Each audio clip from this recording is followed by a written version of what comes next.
Alhamdulillahilladzi anzalal Qur'an liyakuna lil alamin nadhira. Asyhadu an la ilaha illallah wahdahu la syarikalah wa asyhadu anna Muhammadan abduhu wa rasuluh la nabiyya ba'da amma ba'du. Rabbi shrah li sadri wa yassir li amri wahlul 'uqdatam min lisani yafqahu qawli. Ibu-ibu sidang jamaah yang dimuliakan Allah, awal kalam marilah kita bersyukur kehadiran Allah Subhanahu wa Ta'ala yang telah memberikan kepada kita nikmat yang tak terhingga banyaknya, sehingga pada siang hari ini kita masih bisa hadir di majelis yang mulia ini. Ibu-ibu, bersyukur adalah satu kata yang sering dibaca-baca orang, yang sering disebut-sebut orang. Tapi bersyukur jarang yang dipraktekkan orang betul-betul dalam kehidupan. Saya bersyukur, tapi dalam prakteknya tidak bersyukur. Orang yang bersyukur adalah orang yang bahagia. Aku pernah bertanya, ibu-ibu lain bahagia, lain tandanya ibu-ibu lain bersyukur. Aduh nan kurang maksudnya ini ibu-ibu banyak, tanda tidak bersyukur. Orang yang bersyukur itu tidak merasa kurang. Yang bahagia dia Allah, alhamdulillah. Tidak ada merasa kurang. Kalau dunia kok baraka cukup, diminum aja lawi itu tidak ada cukup. Makin diminum makin haus. Bersyukur artinya kita berterima kasih kepada Allah. Aku berterima kasih kepada Allah. Awak bahagia dengan nikmat Allah, makanya berterima kasih. Terima kasih ke bahasa Arabnya syukran. Terima kasih, syukur, syukran. Saya bahagia dengan nikmat yang Kau beri ya Allah. Terima kasih ya Allah. Awak bahagia dengan nikmat Allah. Bahagianya itu baru seperti dunia. Caranya bahagia itu supaya berkekalan sampai di akhirat. Caranya gunakan nikmat yang Allah hadiahkan itu untuk sesuatu yang diinginkan oleh Allah. Baru bahagia itu berkekalan sampai ke kampung akhirat. Awak bahagia dengan nikmat Allah, tapi tidak digunakan untuk sesuatu yang diinginkan oleh Allah. Awak bahagia dihagi Allah kesehatan, awak bahagia dihagi oleh Allah nikmat panjang umur, tapi tidak digunakan untuk kebaikan. Makanya bahagianya cuma sebatas dunia. Mari kita gunakan nikmat ini, kebahagiaan ini dunia dan akhirat. Itu yang bersyukur. Jangan lupa setiap nikmat yang Allah berikan kendalikan untuk dunia dan akhirat. Gunakan untuk sesuatu yang Allah inginkan, yang Allah setujui. Kalau sudah begitu, maka kita akan mendapatkan bahagia yang sebenarnya. Wujuhun yawma idzin nadhirah. Pada hari itu wajah-wajah akan berseri-seri. Ketika hari kiamat itu wajah orang yang bersyukur itu berseri-seri. Ba'akumat itu ila rabbiha nazirah. Mereka dapat melihat Tuhannya dengan penglihatan yang nyata. Itulah bahagia yang sebenar-benar bahagia. Jangan disangka bahagia nanti masuk surga itu adalah menikmati aneka makanan lezat. Enggak. Bahagia nomor satu itu adalah menikmati indahnya wajah Allah ketika kita masuk surga. Bagaimana caranya? Jadilah orang yang bersyukur. Gunakan nikmat itu untuk sesuatu yang diinginkan Allah.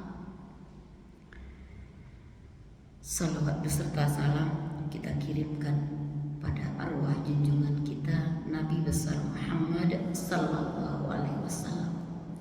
Allahumma shalli ala Muhammad wa ala ali Muhammad. Siapa yang mendengarkan kata-kata siapa yang mendengarkan nama Nabi Muhammad disebut, kemudian dia tidak bersalawat, tidak membaca Allahumma shalli ala Muhammad wa ala ali Muhammad, itu sudah pasti dia pribadi yang kikir, asli cekir lapi. Membaca salawat saja sangatlah kesusahan.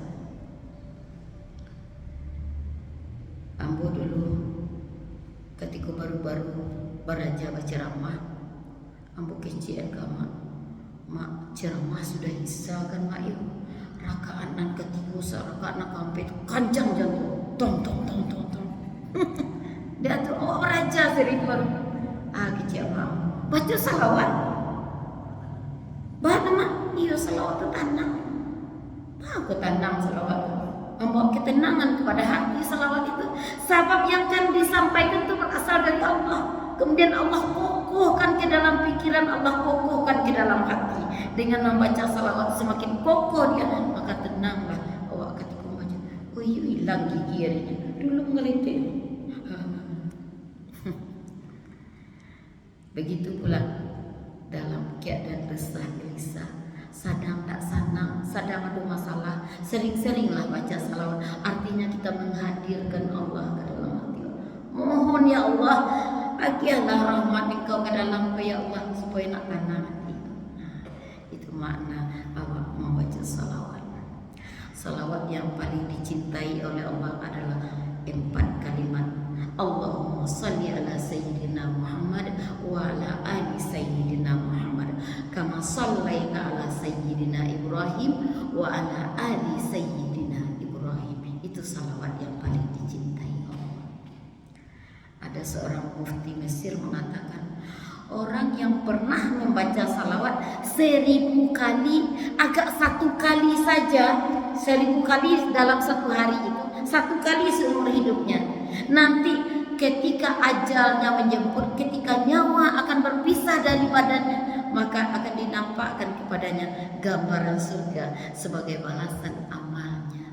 Orang yang rajin bersalawat artinya mereka adalah calon-calon husnul khotimah, mati dalam keadaan dicintai dan disayangi oleh Allah. Semoga kita masuk bagian orang-orang yang demikian. Amin ya rabbal alamin.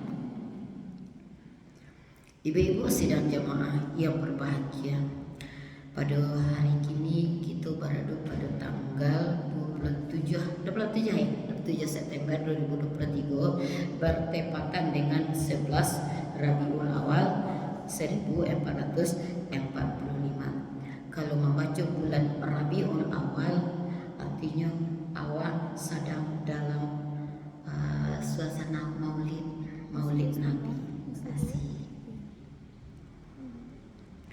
Maulid Nabi, maulid itu artinya kan, maulid itu bahasa Arab, maulid itu artinya hari lahir. Jadi maulid Nabi artinya hari lahir Nabi. Memperingati maulid Nabi artinya memperingati hari lahir Nabi. Hari lahir itu apa? Kalau bahasa orang kininya hari ulang tahun Nabi.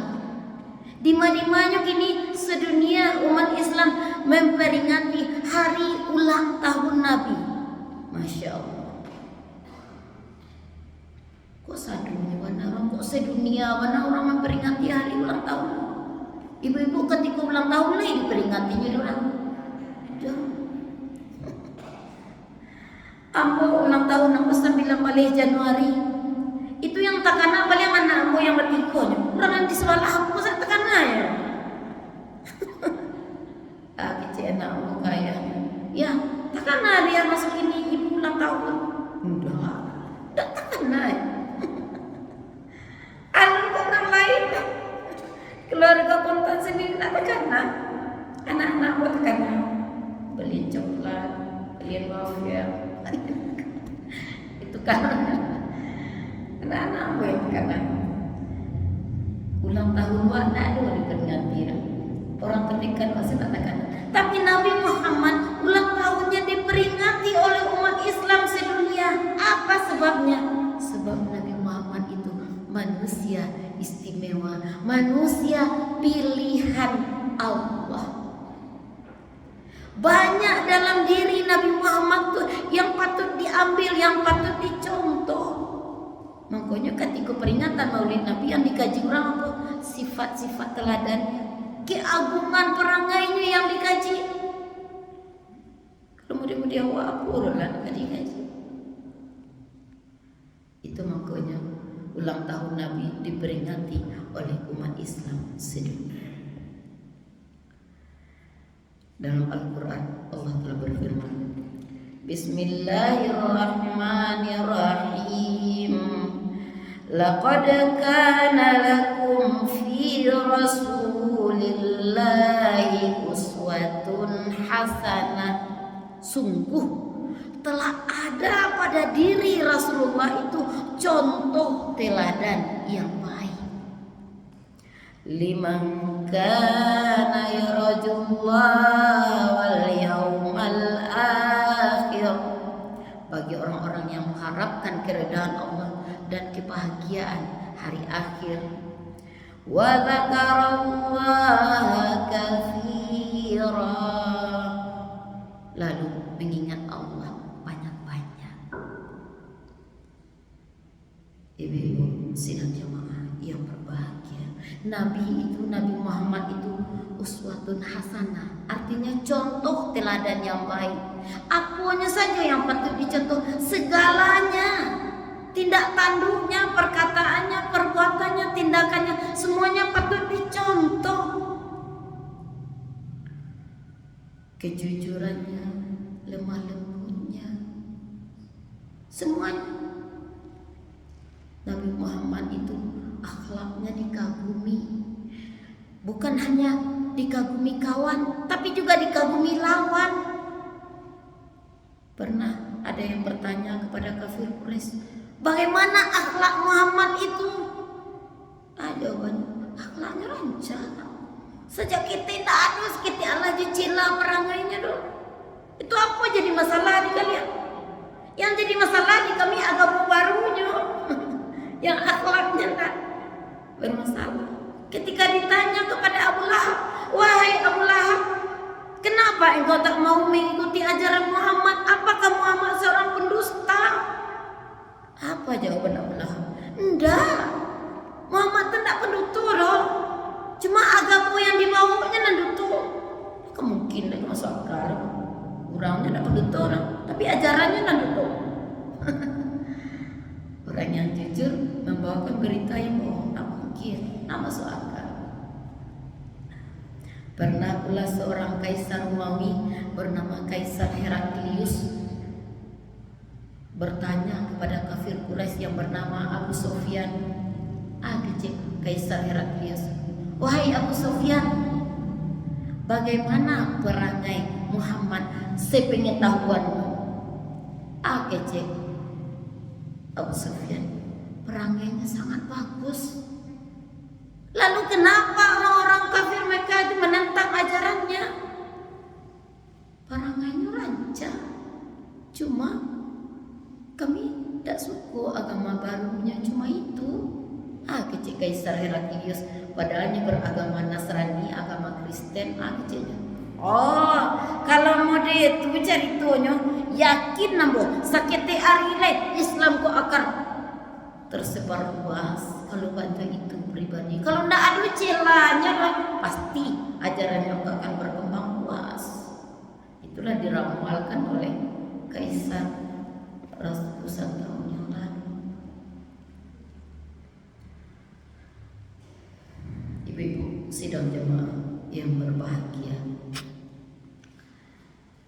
Nabi Muhammad itu dalam keseharian beliau jarang marah. Pernahkah beliau marah? Pernah. Seperti apakah Nabi Muhammad marah? Nabi Muhammad itu marah seperti kepala ketua pasukan tentara menyiapkan barisannya. Pernah ibu-ibu mencelik tentara menyiapkan barisannya? Siap! Gak! Lai taluknya menggari lain. Tidak. Seperti itulah Nabi Muhammad ketika marah, seperti pemimpin menyiapkan barisan. Siap, gerak. Ani yang sedang. Begitu tingginya wibawa beliau ketika marah. Beliau jarang marah, tapi sekali marah beliau tetap dalam kendali. Beliau kalau marah tidak berlebihan. Itu kepribadian Nabi Muhammad. Pernah seorang Badui, orang Badui itu orang dari suku tertinggal. Kalau mau di Jawa tuh orang suku Kubu. Nah, yang pakainya masih daun-daun tuh. Suatu ketika orang Badui, seorang laki-laki masuk ke dalam masjid. Orangnya sudah salat. Sudah itu salat maghrib. Orang kabubar jemaah lain masuk orang Badui tadi. Kamanya berjalannya orang ke sudut musaji. Kerajaannya orang Badui itu pipisnya di sudut musaji. Kalau ibu-ibu, kalau ada seandainya masuk seseorang ke dalam musaji batu pelan pipis di sini. Pono, kecewa kan? Seperti itu pula lah para sahabat melihat pemandangan orang Badui pipis di sudut masjid. Mandangan sahabatnya lah emosi. Kecil Nabi Muhammad, tenang. Jangan emosi kan? Biambu yang memarahinya, biambu yang memerang. Tapi lah banyak pipisnya tuh yang Muhammad. Biarlah nggak diselesainya dulu. Beku jadi penyakitnya. Kalau dia antiannya pipis kalian tak tahu agak sakit kebaan. Selesai pipis. Kemudian Nabi mendekatinya. Kecil Nabi, lah sudah pipis. Jawaban orang, anak. Nabi bertanya itu, sahabat, emosinya di belakang. Bang, aku di masjid pipis. Ikut tak sampai pipis dulu. Nabi Muhammad mencari ke sahabat. Diam, biarlah engkau yang memarahi. Ditanya kepada orang Badui tadi, hai orang Badui, engkau tahu apa sampai ke namanya? Jawabannya, masjid. Engkau mungkin tak tahu, masjidku sampai sholat, sampai mengaji, sampai berzikir, bukan sampai pipis. Kecil Nabi Muhammad. Nabi Muhammad memarahi orang bodoh. Wah, kalau memarahi orang bodoh itu mari Arya loh. Tensiwan tingginya sih ada sebabnya orang bodoh. Lalu nak lunak kecil. Ikut sampai salat, ikut sampai mengaji, ikut sampai zikir, bukan sampai pipis. Kecil orang Badui tadi. Iya. Lain kali jangan pipis di sekolah. Indah amu dak pipis lagi. Bantu itu marahnya Nabi Muhammad. Kemudian beliau keluar lagi orang Badui tadi. Kemudian datang waktunya salat Isya. Ketika datang saat waktu sudah Isya, masuk orang Badui tadi beliau. Tapi dalam keadaan sudah berwudu. Satu olehnya salat jemaah. Ketika sedang tidak, Rabbana lakal hamdu milkus samawati wa milkul ardi wa milku ma syi'ta min syai'in ba'du. Nabi kama aku sujud ke sujud dan Allahu Akbar. Taranglah laki-laki tadi berdoa. Kecil. Ya Allah ya Tuhan, beri rahmatlah kepada saya dan kepada Muhammad, jangan kepada para sahabatnya. Batu dia para sahabat tadi berang-berang kan ya. Baru siap salat, para sahabat saling berpandangan kurang berdua. Aku berdoa ini Muhammad siapa ada di doanya. Ingin menegur, tapi Nabi Muhammad lama ikuti, tak usah ditegurnya, biar aku yang menegur. Kecil Nabi Muhammad, orang Badui lain kali kalau berdoa rancak diperluas, sebab rahmat Allah luas. Mangga kan dibati-bati rugi lawadinya. Kok dapat rahmat awak kusadualahnya nanya. Dan cuma engkau dan Muhammad saja. Kecil orang Badui, iya. lain kali aku akan berdoa untuk semuanya. Seperti itu marahnya Nabi Muhammad, marah dalam kendali. Nabi Muhammad kalau marah selalu mengandung kebaikan, tidak pernah keburukan. Nabi Muhammad kalau marah tidak pernah menyakiti. Nabi Muhammad marahnya pakai setan. Banyak manusia marah pakai setan, pakai cerah. Naik setan dan cerah. Ya naik setan. Ya banyak orang cerita. Ya. Terima kasih setan dia mau masuk masjid. Nabi Muhammad berpesan, kalau engkau marah, sedapat mungkin jangan membayang ke wajah. Jika engkau marah, lebih bagus diam. Idza ghadiba falyaskut. Apabila engkau marah, hendaklah kau diam. Wajah jangan berubah. Kalau hancur nak berubah. Lama-lama capek gaya orang ini. Assalamualaikum. Carilah orang kalau nanti nyampe marah, capek gaya ya. Senyum sedang dulu anak capek gaya. Jadi Nabi Muhammad kalau marah tuh cukup diam.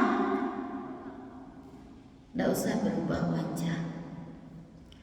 Sudah tuh seandainya susah mengendalikan diri, berubah wajah. Lindung sewajah tadi. Kecil Nabi, tahan lisan. Kalau tidak tahan aja lisan, wajahnya berubah. Lisan menghijau.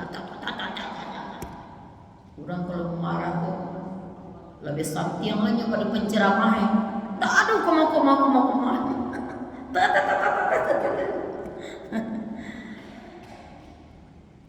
Kecil Nabi kalau marah akan menggunakan lisan, kendalikan lisan. Jangan pakai lisan yang tajam yang akan menyayang-nyayang. Jaga lisan. Tapi emosi anda aja terkendali. Kalau aja kata buruk-buruk tadi. Kecil Nabi tahan tangan dan kaki. Kalau kawangi mului salah, tangan kakinya main loh. Kadang wasa kalau aja dewa. Muku berubah. Mului betul tangan main, kaki main. Ini bukan lagi marahnya umat Nabi Muhammad. Tirulah, contohlah marahnya Nabi Muhammad, marahnya dalam kendali. Beliau kalau marah, beliau diam. Tak berubah wajahnya. Kalaupun berubah wajahnya, lisannya diam. Kalaupun bicara lisannya tidak mengeluarkan kata-kata yang kasar. Ini contoh yang harus kita terapkan dalam kehidupan sehari-hari. Ibu-ibu sidang jemaah yang berbahagia. Sebenarnya marah itu apa? Marah itu dalam bahasa Arab al-abus, artinya bermuka masam. Kalau masam kurang itu dalam keadaan marah. Itu secara bahasa. Secara istilah, marah itu artinya mendidihnya darah di dalam jantung. Angin jantung, darah itu dalam jantung sudah tuh menjalar ke kepala. Kalau lah menjalar darah dan angin tadi ke kepala, orang lain ketik nampak orang. Ini kalau ada orang yang berang ketik sini orang nak bayar gitu. Semarah-marah itu pengertian marah. Semua manusia pasti pernah marah. Sebaik apapun manusia pasti pernah marah. Sebab apa? Manusia punya perasaan. Tapi ingat, jangan diperturutkan perasaan. Dalam hidup ini lebih banyak menggunakan pikiran daripada perasaan. Allah kalau tahan tu mati apa anaknya adalah alah perasaan. Mandua kau aja. Dominankan fungsi akal daripada fungsi perasaan. Marah itu terbagi dua. Ada marah yang terpuji, ada marah yang tercela. Nabi Muhammad menempatkannya pada marah yang terpuji saja. Tak pernah marah beliau marah yang tercela. Nabi Muhammad itu marah untuk kebaikan, marah untuk kemaslahatan. Marahnya Nabi itu kalau patut marah. Kalau tidak patut marah, Nabi tidak marah. Kadang awak dapat tuh marah-marah. Jika marah yang tidak pada tempatnya, kendalikan emosi agar organ di dalam badan aku sehat walafiat. Organ di dalamku mau sakit-sakit deh, emosi tidak terkendali, malampian. Makanya awak perlu mengendalikan diri dari marah. Marahlah untuk sesuatu yang bersifat membangun. Kalau kapal gunung rasanya marah, tapi tetap dalam kendali. Marahlah karena Allah. Jangan marah karena melepaskan sakit hati. Apalagi dia nyanyi orang. Akhirnya marah itu tidak marah yang terpuji. Marah yang terpuji, marah karena Allah. Porsinya pas sehingga kita tidak dilihat sebagai manusia yang pemarah. Dipati marah-marah, tapi jangan lebih-lebihan di bawah standar aman. Kalau banjir di Jakarta, di banjir standar amannya barang Singgo Pinggang. Kalau lah lewat dari Pinggang, kecil orang baca berita banjir di Jakarta sudah melewati batas aman. Awak kalau lah melewati batas marah, aman nih. Menyakitkan kepada diri sendiri, menyakitkan kepada orang lain. Ibu-ibu sidang jemaah yang berbahagia, orang yang marahnya terpuji adalah seperti angin yang mengantarkan kapal ke dermaga. Wah, ingin menggaruk perahu sampai ke dermaga. Itu tujuan membangkitkan marah untuk sesuatu yang terpuji.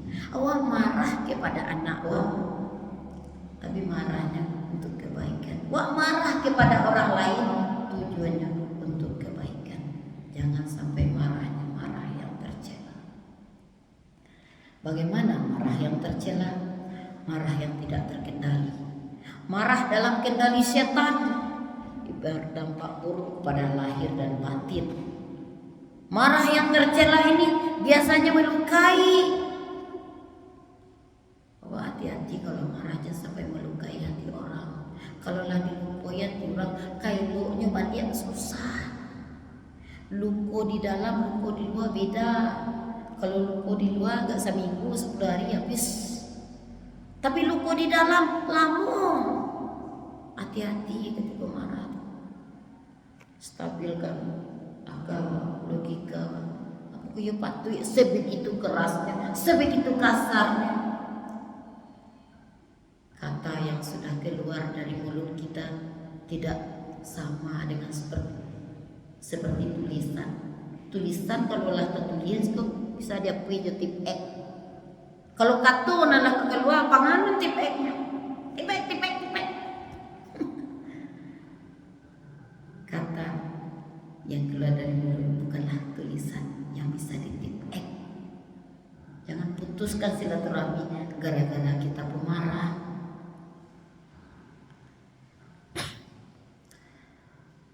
Orang yang pemarah biasanya jiwanya kasar. Kalau jiwa kasar aku biasanya tidak pandai menenggang, nandinya saja dipikirnya, bah di orang tidak dipikirnya. Padahal seharusnya awak lama di awak ketujuh di orang. Dan di awak asalnya laluan di orang aja. Lama di awak semua ya. Mantang-mantang aja lah. Kadang-kadang awak yang mantang-mantang kode merasa punya kekuasaan. Awak takkan aturan. Dia doa awak, iya orang tunduk awak. Di belakang awak cinciannya orang.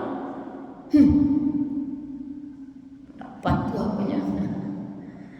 Jangan jadi manusia pemarah. Tirulah Rasulullah.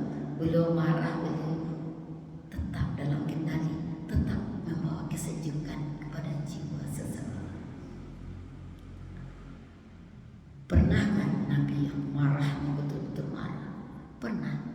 Nabi itu marahnya ketika agama Islam disepelekan, agama Islam dihinakan.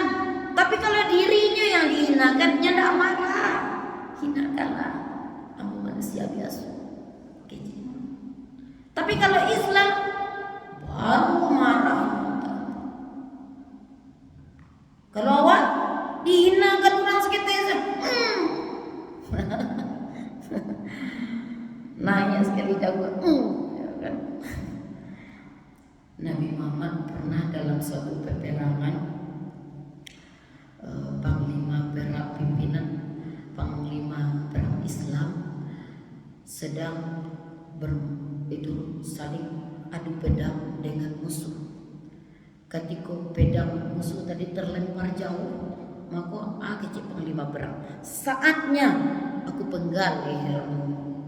Kecil musuh tadi, la ilaha illallah, dibacanya kalimat dua kalimat, asyhadu an la ilaha illallah wa asyhadu anna muhammadar rasulullah. Aku bersaksi tiada Tuhan selain Allah, dan aku bersaksi Nabi Muhammad itu utusan Allah. Namun panglima perang ini tetap saja memenggal leher orang tersebut sampai putus. Itu terjadi di hadapan Nabi Muhammad. Nabi Muhammad marah. Kenapa engkau penggal orang yang sudah nyata-nyata masuk Islam? Apa jawaban panglima perang tadi? Ya Muhammad, dia bukan benar-benar berniat masuk Islam. Dia membaca dua kalimat syahadat karena takut melihat kilatan pedang di tanganku. Jawaban Nabi Muhammad, apakah sudah engkau belah dadanya? Apakah engkau tahu isi hatinya? Terdiam panglima perang. Tidak ya Rasulullah. Sok tahu. Mana tahu beberapa detik menjelang ajal akan datang hidayah kepadanya. Kemudian dia betul-betul yakini bahwa tiada Tuhan selain Allah, Muhammad itu Rasulullah. Ketika itu Nabi Muhammad sangat marah, berubah wajah. Itu Nabi Muhammad marahnya karena menyepelekan Islam. Dan nyo melakukan sesuatu kebenaran betul-betul karena Allah, padahal itu memperturutkan hawa nafsu semata. Nabi Muhammad pernah berdakwah ke kampung Taif. Taif itu kampung bakunya. Di kampung bakunya tuh bukannya disambut dengan baik, tapi para pemuda, para anak-anak mengambil batu, kemudian melempari Nabi Muhammad, melempari. Akhirnya beliau babak belur, berdarah-darah sampai gigi seni beliau patah. Tujuan beliau hendak memperkenalkan agama Islam, tapi tidak jadi, terpaksa mundur sementara waktu karena dihadang dengan lemparan batu yang bertubi-tubi. Datang malaikat Jibril, ya Muhammad, sungguh kejam rakyat kota Taif, penduduk kota Taif itu sangat kejam. Bagaimana kalau seandainya aku angkat bukit Uhud ini, aku timbulkan kepada orang-orang kota Taif? Apa jawabannya? Jangan ya Jibril, jangan. Innahum la ya'lamun, sesungguhnya mereka belum tahu. Karena tidak tahu tentang Islam, makanya kata itu jangan. Mereka sudah memaafkan. Dilempar dengan batu itu kan penghinaan besar-besaran. Lah datanglah malaikat Jibril menawarkan bantuan damai. Coba seandainya awak ditawarkan malaikat Jibril, coba ayo ikolah mati lagi saluran. Begitu keteladanan Nabi Muhammad. Beliau cuma marah ketika Islam dihinakan, bukan karena dihinakan dirinya sendiri. Karena dirinya yang dihinakan, tidak marah. Sebaiknya, seharusnya ketika kita dihina oleh manusia, jika benar, mintalah kepada Allah ampunan. Ya Allah, hinaan itu benar, ya Allah, ampunilah aku. Seandainya hinaan itu salah, doakan pula, ya Allah ya Tuhan, hinaan itu salah, ampunilah dia. Harusnya pada itu. Jangan lawan mata-mata dia. Ya, hinaan ke orang kawan itu kadang-kadang bisa jadi yo, bisa jadi tidak. Kalau yo, introspeksi diri. Kalau tidak, jadikan itu sebagai bekal buat ke surga. Jadi Islam ke indah. Dihina orang mana, tidak harus menghina orang. Kayak anak SD, dihinanya abunya. Itu bawa pangan, oh hina oleh. Itu aku beda macam itu. Tak boleh. Orang Islam yang sebenarnya tuh dihina orang, dia tidak balas menghina, membalas kejahatan dengan kebaikan. Tak tahu apa ada punya. Jangan sampai membalas, minimal tidak membalas kejahatan dengan kejahatan.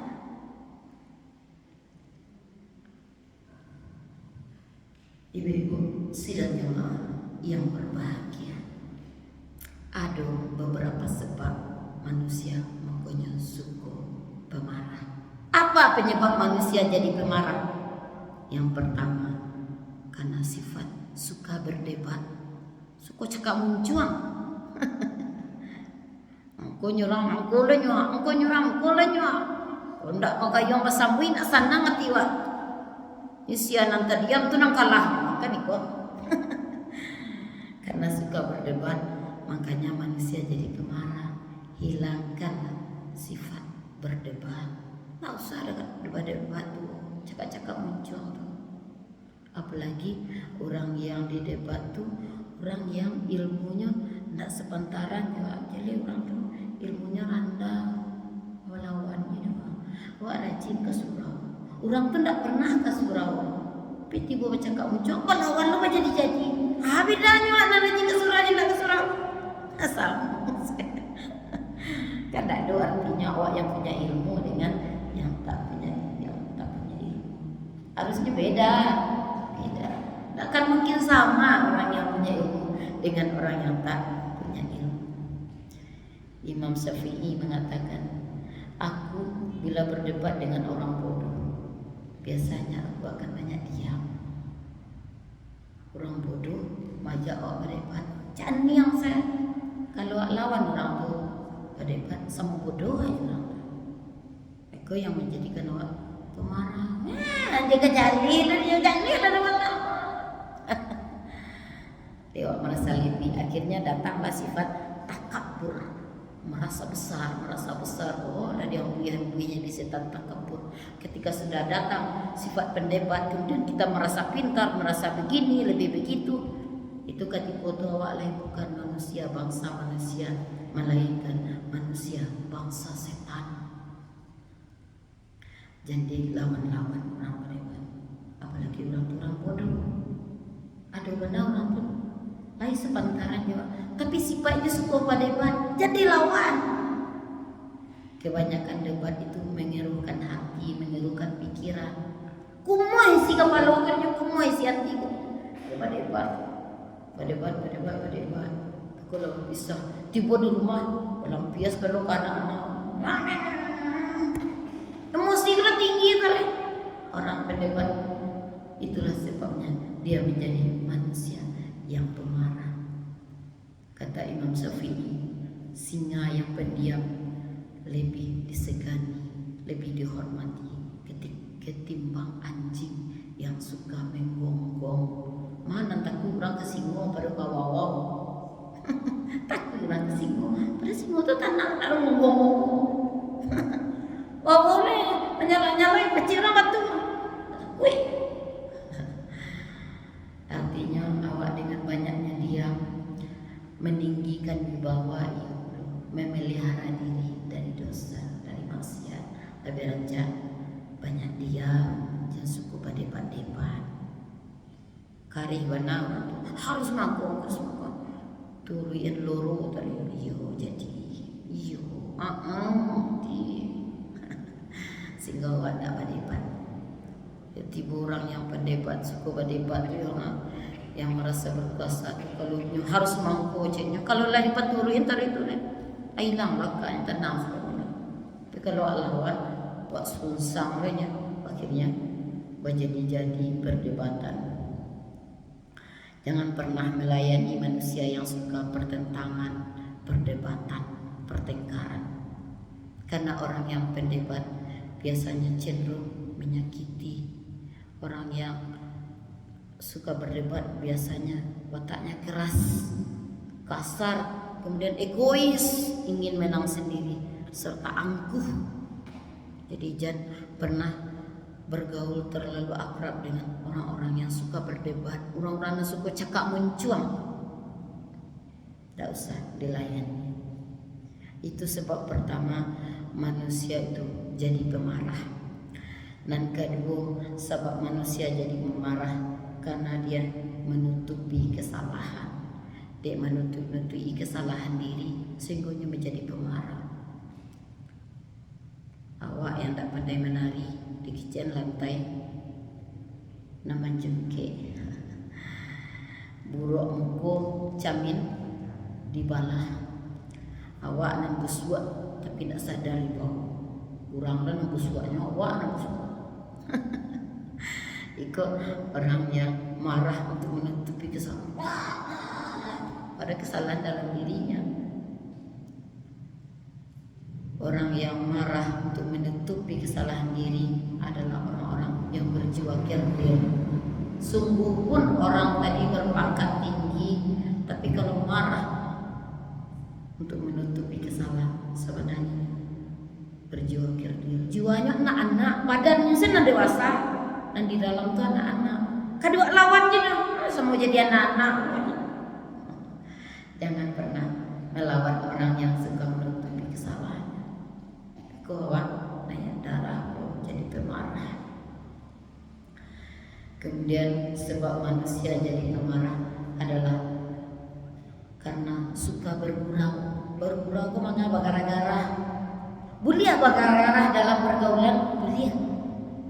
Bergurau, bercanda, bagara-gara dalam pergaulan itu gunanya adalah untuk mengasikkan pergaulan. Kalau ada orang yang tidak pandai bagara, tegang lah kan. Pandai setiap anak serius. Wak tanya jawabannya, yo hilang maka kan. Gurauan, candaan, garah itu seperti garam pada gulai. Awak kalau menggulai kan selalu pakai garam, atau garam itu garah canda. Bayangkan kalau gulai tidak pakai garam, apa rasanya? Rasa gulai banget. Bang hampar saja pergaulan dewa tak bagara-gara. Biasanya tuh kalau rame-rame itu ada siapa gara-gara. Itu makanya rancak pergaulan. Tapi hati-hati. Garah itu kan ibarat garam dalam gulai. Bara ukurannya sekedarnya sasadang elo ukuran gulai. Jangan bagarah bakal lapihan. Coba lawak ngompek gulai di pianan garamnya sepiring kemana? Galak setare, bagara setare. Barasnya, tak masuk. Itu banyak yang kasih uang, banyak orang yang talenta dek garah makalanya. Pernah aku dengar sekelompok orang-orang yang bagara, kawannya sakit, lah 10 hari sakit. Baru tipu. Bagi orang yang rancak sapunya aja. Nek alhamdulillah kayaklah sehat Pak. Masih makan ubi aja baru kuat bana. Kayak itu doa ramah-ramah. Tapi orang yang kasar garahnya aja lah tipu aja. Kemambuk bari kaminya demikian. Itu kasar. Tak ada garah kasar, tak ada. Garah yang menyebabkan awak sama-sama bahagia. Kalau di garahan orang betul, yang pun orang cerah kok hari mainnya. Emangnya Pak Ana, awak biang kero apa orang kok punya bari. Di doa-doanya capek mati.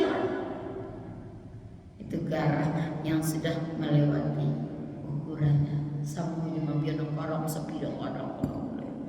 Tak laslah, tak lama. Pecah-pecah waktu kan.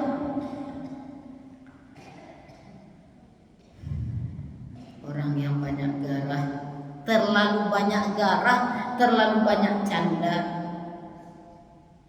Biasanya waktunya banyak terbuang sia-sia, banyak main-main. Duduklah siku. Mana? Pagara-gara, pagura-gura. Masa pagura-gura lama. Ngomongnya tuh di kadai-kadai anak bujang-bujang. Aduh kadai minuman anak muda-muda tuh minum teh manis lah, mie lah. Itu bergurau-gurau dari sudah magari sampai menjelang subuh. Sebentar meledak ulang. Itu gara yang lah melebihi kadarnya, banyak main sehingga awak menjadi manusia yang pemarah pada akhirnya. Tapi kalau banyak garah, ada yang naiknya darah. Oh iya, utamanya puisi. Ini gede tampaunya garah. Jadi garah itu sekedarnya. Tapi perlu, jangan sampai hidup tidak punya garah. Tak pandai bergarah, harus pandai bergarah. Supaya pergaulannya jadi asing. Tapi cukupkan ukurannya seukuran garam dalam gulai. Banyak canda. Kalau ada orang yang banyak canda, bawa pada sesuatu yang positif, jangan dibawa kepada yang negatif. Karena ada orang yang terlalu sensitif, orang bergarahnya, dia lah meledak, bentuk bom. Orang nambah tak sadar yang dipagarahan itu siawa ketipewa beda-beda. Ada manusia tuh yang bisa dipagarahan, ada yang tak bisa dipagarahan. Allah barulah meledak, yang jadi pemarah. Jadi kadang-kadang bercanda di bakal apian tuh tipe orang yang hatinya tipis, jadi pemarah. Pokoknya bercanda, terlalu banyak canda, terlalu banyak gurau menjadikan seseorang pemarah. Ketika orang bergurau, sebaik mungkin bawalah pada sesuatu yang positif, yang elok-elok saja. Jangan ditanggapi kayak buruan, tanggapi kayak eloknya gara-gara. Tapi bagi orang yang melontarkan garah tadi, melontarkan canda tadi, inggo-inggo, agak-agak, ya, jangan sampai tak punya agak-agak. Itu 3 penyebab manusia jadi pemarah: suka berdebat, menutupi kesalahan diri, kemudian suka bergurau. Bagaimana cara mengatasi marah? Yang pertama, baca ta'awuz. Kalau marah, baca a'udzubillahi minasyaitonirrajim. A'udzubillahi minasyaitonirrajim. Aku berlindung pada Allah dari godaan setan yang terkutuk. Itu cara mengatasi marah yang pertama. Yang kedua, cara mengatasi marah, jaga silaturahmi. Punya rem ketika marah, ketika wak berang tadi, wak bangi-bangi tadi, jangan sampai hubungan terputus. Jangan sampai keluar kata-kata yang menyebabkan terputusnya hubungan baik. Kalau terputus hubungan baik, hilanglah rahmat Allah dari Allah. Padahal Nabi yang telah mengatakan, siapa yang ingin dipanjangkan umurnya, siapa yang ingin dibanyakkan rezekinya, hendaklah dia menyambung silaturahmi. Falyasil rahimah, hendaklah dia menyambung silaturahmi. Makanya jangan jadi pemarah. Talantak-lantak sakitek biarlah. Dan ketika itu tak sakitnya, beko-beko lah berharian bilang. Jangan jadi orang pantang talanta. Kece Nabi, la ta'tok walakan jannah. Janganlah engkau marah, niscaya engkau akan beroleh surga. Dan ketiga, cara mengatasi marah, tahan atau lepaskan pada sesuatu yang bermanfaat. Ambo kalau marah, akhir-akhir dulu ketika masih matah, kini kena matah dalam setengah abad. Ambo kalau dulu tidak bisa melepaskan marah, biasanya ambo meninju dinding, walaupun tidak tahu kue mana. Kalau ada talanta dia pun orang kaman Jawa itu nak berani. Biasanya buat tinju dindiang. Kadang kaki gua bersipaan dindiang, tembok tu bersipaan. Dulu waktu itu. Tapi akhir-akhir gua ambo kalau marah, ambo lebih suka nulis. Ambo buat tulisan. Ambo buat puisi, kadang ambo buat cerita. Kemudian ambo tambah-tambah je ramungan kaji ambo sampaikan dengan saji-saji salam-salam. Kecil kawan aku rancak tulisan Bu Susi lain berpukul padahal ambo dalam keadaan marah, ambo sakit hati. Tapi orang tak tahu. Itu ambo punya buku novel. Ada dulu ambo peragannya andai jiwaku seluas samudera. Jiwa ambo pun tak seluas samudera gitu, ambo berandai-andai. Ambo berusaha melatih diri ambo seluas samudera. Dalam hidup itu akan selalu banyak kepahitan-kepahitan. Orang nandak sesuai nyawa itu akan selalu banyak. Tapi orang tak bisa mengusahakan, ibu itu harus sesuai dengan hati aku, ibu harus sesuai, aku harus malah orang. Ibarat jalan batu-batu tajam. Kecewa dia mau melewati batu. Tolong aspal jalan kecil, tolong aspal. Siana kalau suruh nak aspal jalan. Awak nak jalan kan orang disuruh aspal. Baca rumahnya tak pasuk pakai tapak terompanan tapak. Orang ku tajam, hati ku senang dipetapa. Orang ku tajam, hati ku tipi ayu hancur lah warnanya. Itu yang aku tulis dalam novel aku, Andai Jiwaku Seluas Samudera. Ada beberapa jemaah yang mengambil itu dalam kondisi marah. Kecil orang dia Susi ancak bersama Susi. Dan tahu yang sedang marah. Ada puisi-puisi yang aku tulis. Kemudian aku rekam, mau kirim ke YouTube. Hidangannya di kawan-kawan. Ancak puisi Susi kecil. Dia tak tahu yang sedang sepi hati. Jadi marah itu tahan atau lepaskan pada sesuatu yang bermanfaat.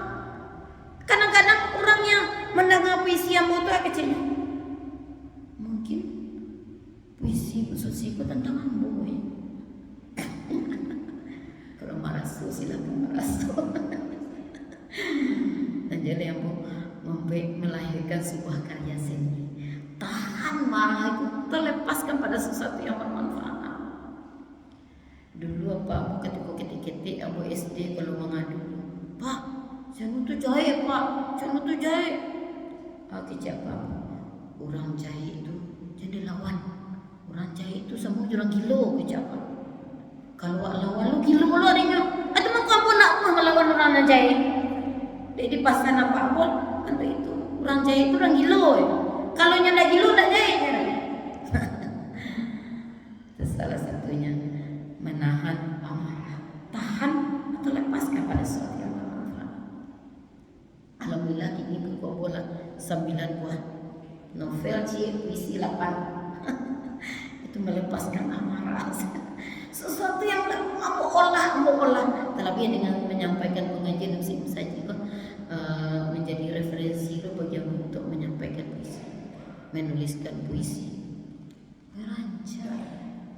Rancak kecil orang yang membaca, tapi dia tak tahu maksud tukang tulis itu sedang marah, sedang sakit hati. Tapi baalah, rasa marah itu seperti air yang tersumbat. Air kalau tersumbat tak bisa ditahan-tahan, tak bisa. Pastinya akan mencari tempat melimpahkan. Kamu mau limpahkan kemarahanmu yang tersumbat di dalam tulisan. Ada dalam sebuah cerita, ada seorang anak gadis berumur 25 tahun telah siap menikah dengan seorang laki-laki umur 30 tahun. Amatnya berpesan, nak, nanti nak, kalau berumah tangga, pasan ibu ciknya, jangan jadi orang pemarah. Kecil anak gadisnya, Bu, seandainya ada sesuatu yang menyebabkan Wak marah, tu Wak aku caranya supaya tak marah. Nasihat ibunya. Nah,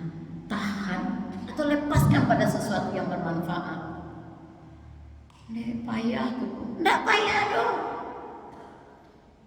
Kerajuanlah, berbuatlah sesuatu yang menghasilkan ketika engkau marah, sehingga marah engkau menjadi dialirkan pada tempat yang tepat. Jangan media marah pada tempat yang tidak tepat. Ditinju tangan mana geluk kok. Ilaka kepala. Utau mana kegigir. Maka menikahlah anak gadis tadi. Setahun, 2 tahun, 3 tahun, 4 tahun, 5 tahun. Itu 5 tahun pertama tuh acuk mana anak gadis. Suaminya begini, suaminya begitu. Udah sesuai dengan hati Pak. Dulu sebelum menikah lain sesuai. Kini banyak sih yang menimbulkan emosi. Tapi anak gadis tadi tak karena nasihat ibunya. Kece ibu dulu kalau marah, tahan atau lepaskan pada sesuatu yang bermanfaat. Suatu ketika anak gadis tadi pergi ke pasar. Mangan tiba di pasar. Di Bali nyoba nanggol, kemudian nyoba jarum. Marindo di buenya baju boneka. Dek karancaan baju boneka tadi itu apa bunyi? Azan alasan ya. Marindo, sakit hatinya si suaminya Marindo. Sampai lahir beberapa anak sampai puluhan tahun, bahkan 65 tahun kemudian. 25 tambah 65 berarti 90. Ya, 90 tahun. Sampailah pasangan suami istri tadi tua renta. Si istri lebih dulu usur badannya sehingga lebih banyak di tempat tidur. Ketika dalam keadaan yang selama-lamanya kecil suaminya, nih terus deh, nih rawat masaki yo nih, dia nak mau makan kecilnya, ndak ada, entah aku mau masaki. Diimpusnya kali ada makanan masuk ke dalam badan. Dibawalah ini tadi ke rumah sakit. Iya menunggui. Ketika rasanya badannya kok semakin lama. Kecil ini jadi. Nyak, bayilah pulangnya sambiaman bawaan baju penuka di dalam lemari kain pada bawah.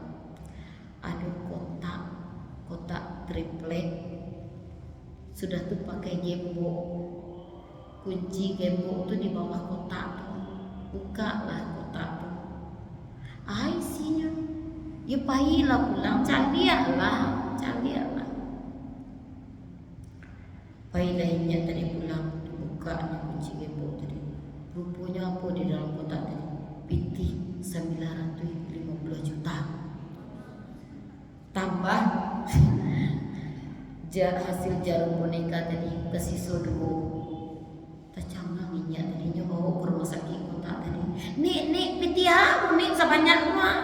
Tapi itu 950 juta. Kecil ini tadi. Nya dulu ketika kan nikahnya di pasangannya ibu dulu. Tak boleh berang-berang ke laki. Kalau berang tahan atau lepaskan pada sesuatu yang bermanfaat. Jadi setiap ombo sakit hati kayaknya, setiap ombo emosi kayaknya, kamu marindo, kamu buat baju boneka, kirunya laku di pasarannya. Ikulah hasil penjualan baju boneka 950 juta. Iku warisan kayaknya ke anak-anak bagilah. Baku menipu selama, baku nak ngecek-ngecek ketika emosi. Kece ibu awak dulu baru rumah tangga kau harus pandai-pandai. Namun serumah tangga, kalau ndak pandai yo tangga. Jadi orang yang lah berumah tangga kemudian tangga itu ndak pandai, ndak menahan sifat marah. Jadi yang ketiga, cara atasi marah, tahan atau lepaskan pada sesuatu yang bermanfaat. Selanjutnya nangkampe cara mengatasi marah, ambillah posisi rendah. Kalau sedang tagak, berduduk. Kalau duduk, bawa berbaring. Nah, artinya cara atasi marah. Kemudian yang kelima, wudu. Ketika sedang marah, sedang angin, sedang merah, kau yakin itu yang merah itu api setan. Bawa dua, boleh nak padam marah. Dan malil pai wudu atau garam api tadi dia. Baiklah bau duanya orang. Awak sedang mau baik indah. Awak tak mau orang jadi. Betul. Yang keenam, pikirkan akibat dari marah. Jangan marah sembarangan. Ada suami istri yang baru menikah, baru dikaruniai bayi. Bayi tadi dua rapi loh. Sampai balik bulan lah dia. Yang suami istri tadi masih pemarah aja bro. Suatu ketika istri memasak air, sudah tu dimasukkannya ke termos, sudah tu sisunya kecerek. Kecik suaminya, dia udah buat kopi. Kecik istrinya, dah kalau buat kopinya jangan di termos lah dah. Ayo cerek salah. Kecik suaminya, lah udah kaca ayo cerek itu ndak melawan doh. Lain. Indah cikgunya, lain cikgunya, indah cikgunya. Akhirnya istri suaminya ke depan ni mana depan binya kopi yang dia jauh ya termos tadi. Oh, istri marah, panik mama bilang, sampai susu sampai mana, disimpan termos tadi. Akhirnya pecah, tak tahu badan merugikan, padahal pecah termos awak yang teman dia. Anggaran rumah tangga aja nanti keluar. Si suami tadi bangi nanya dek termos pecah, jual ke di balik termos kau, piti jadi besari. Istri tadi tak tahan nanya, pulang ke rumah maknya, ditinggalnya bayi. Umur lima balik bulan, umur sebulan, tinggal bayinya rumah maknya. Yang suami tadi, ni wala cara menyana aku nak minum susunya. Si anak kemanggil orang, awak ke tukang, amaknya baik. Amak tadi di rumah amak, barangkali jam 9 pagi, beko jam 5 sore, lah lari-lari ke rumah. Kiranya susu lah kareh. Itu deman baterian emosi. Tak mikirkan akibat, pikirkanlah akibat. Jangan menjadi manusia pemarah. Akibat buruk dari pemarah, yang pertama hidup dalam kendali setan. Kalaulah hidup dalam kendali setan, tak ada langkah yang benar, kata-kata tak ada yang benar, perbuatan tak ada yang benar. Hati-hati jangan jadi manusia pemarah. Yang kedua, rezeki menjauh. Suami yang pemarah kepada istri, maka rezeki keluarga itu menjauh. Ambo masih tekanan, ambo 1, 2, 3 laki-laki, saudara ambo 1, 2, 3 laki-laki. Apa sana maka udah ambo. Kalian mbak istri, tolong jangan sampai istri itu acuk menangis jawab. Gara-gara awak jangan acuk menangis. Sebab apa? Istri itu adalah bidadari kedua setelah ibu. Ibu itu bidadari pertama bagi laki-laki, istrinya adalah bidadari yang kedua. Apabila seorang istri sering menangis gara-gara perbuatan suami, gara-gara kemarahan suami, acok menangis pada dirinya, jauh rasa sakitnya, hilang keberkahan rumah tangga. Ibu-ibu kalian tak acok nangis juga, tidak, pokoknya lebih berkah rumah tangga. Kalau sempat udah tuh bangi-bangi kecian, dah ambil kok bidadari kedua dah. Beku hilang keberkat rumah tangga awak dah, jangan bagi-bagi juga. Yang ketiga, dampak marah. Setiap perkataan menjadi doa.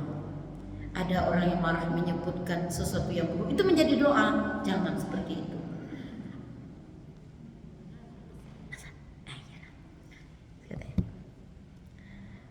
Ibu sidang jamaah yang berbahagia, mudah-mudahan kita semua terhindar dari sifat pemarah. Orang-orang yang kuat adalah bukanlah orang yang badannya tinggi besar. Orang yang kuat adalah orang-orang yang bisa menahan